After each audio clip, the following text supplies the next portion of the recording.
Hello అండి. అందరికీ నమస్తే.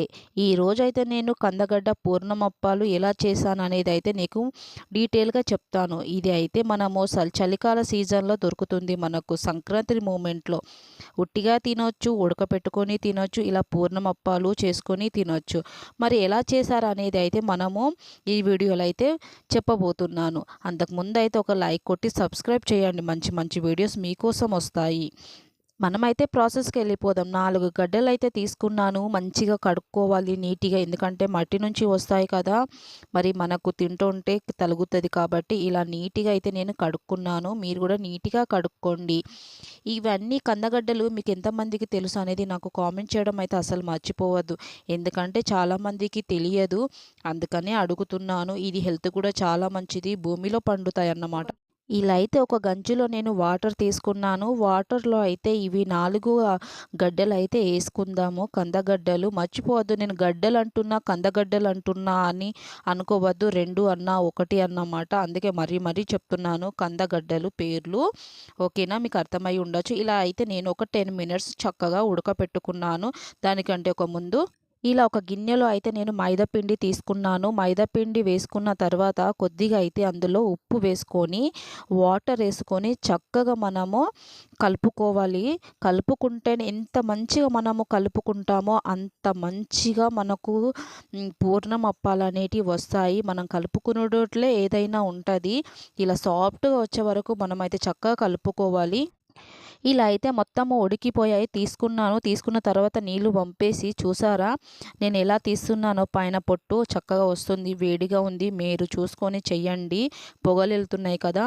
ఇలా అయితే నేను తీసుకొని మంచిగా ఇట్లా చేయితోటి అంటా ఉంటే ఎంత బావుందో తెలుసా? ఇలా కూడా తినొచ్చండి. చాలా టేస్ట్‌గా ఉంటది. అందులో అయితే కొంచెం నేను ఇలాచీ ఏసాను. ఒక కప్పు చక్కెర వేసుకున్నాను. మీకు కావాల్సినంత ఏసుకోండి. No problem. ఇలా అయితే నేను నీట్‌గా కలుపుకున్నాను. ఇంతకు ముందు కలుపుకున్న పిండి ఉంది గదా! మైదా పిండి, దాన్ని అయితే చక్కగా చేతుల్లో కొంచెం ఆయిల్ పట్టుకుంటూ ఉండలు చేసుకొని సాఫ్ట్‌గా చపాతీ ఎలా మనము చేస్తామో, చపాతీ అయితే దానిపైన ఏసుకొని చేస్తాం. కానీ ఇది అట్లా కాదు. చేతి పైన వేసుకొని కొంచెము అటు ఇటు రౌండ్‌గా చేసుకోవాలి. ఎందుకంటే మనం ఎక్కువ పల్చగా చేయొద్దు. ఎక్కువ లావు కూడా చెయ్యొద్దు. మీడియం సైజు చెయ్యాలి. అలా అని మరీ కాదు. నార్మల్ చూసుకుంటూ చేయాలన్నమాట. మనకు విప్పుకపోతాయి అన్నట్టు. మనం ఇందాక కలుపుకున్నాం గదా పూర్ణమప్ప పిండి.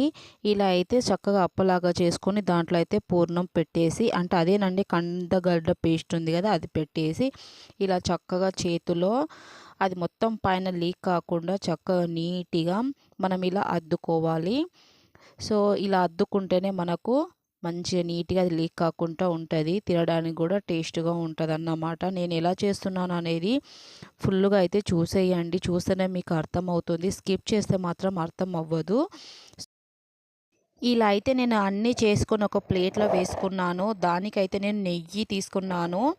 గ్యాస్ ఆన్ చేసి అయితే స్టవ్ మీద ఒక ప్యాన్ పెట్టేసుకున్నాను. మీరు నెయ్యితోటి కాల్చుకోవచ్చు, లేకపోతే నూనెతోటి కాల్చుకోవచ్చు. అది మీ ఇష్టము, మీ చాయిస్. కొందరికి ఇష్టం ఉంటది నెయ్యి, ఉండదు కాబట్టి అదేనండి ఘీ. సో, దానిపైన అయితే నేను ఇందాక చేసుకున్న పూర్ణం అయితే పెట్టేసుకున్నాను. పెట్టేసుకొని మనకేమైనా కొద్దిగా మందంగా అనిపించినాయి అని డౌట్ వచ్చినప్పుడు ఇలా ప్యాన్ పైన పెట్టుకొని ఇలా కొద్దిగా సైడ్ల పైన, అంచుల పైన అద్దుకుంటూ ఉంటే మనకు సాఫ్ట్‌నెస్ అనేది, కొంచెం పల్చగా అనేది అయితే మనకు కనిపిస్తది. తినేటప్పుడు కూడా చాలా చక్కగా ఉంటదన్నమాట. ఇలా అయితే అన్నీ ఒక్కొక్కటి చేసుకోవాలి. నీట్‌గా చేసుకుంటేనే బావుంటదన్నట్టు. ఇలా అన్నీ అయితే నేను ప్రిపేర్ చేసుకున్నాను. చేసుకున్న తర్వాత అయితే చూస్తే అబ్బా! ఆ స్మెల్‌కే సగం కడుపు నిండేసింది. సో, మనం పైన అది ఉంది గదా! మైదాపిండి. సో, అది గూడా చాలా పల్చగా ఉంది. సో, ఇంత చాలా రెసిపీ, చాలా టేస్ట్ రెసిపీ అన్నమాట.